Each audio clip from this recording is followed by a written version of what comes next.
BNP নেতার বাড়িতে সেনাবাহিনীর অভিযান।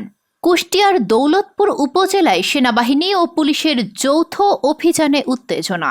ইউনিয়ন বিএনপির যুগ্ম আহ্বায়ক লিয়াকত আলী মেম্বারের বাড়ি থেকে উদ্ধার করা হয়েছে বিপুল পরিমাণ অর্থ ও মাদক। শনিবার রাতে মরিচা ইউনিয়নের বৈরাগীচর এলাকায় কয়েক ঘণ্টা এ অভিযানে উদ্ধার করা হয় 19,67,000 টাকা এবং 1,000 পিস ইয়াবা।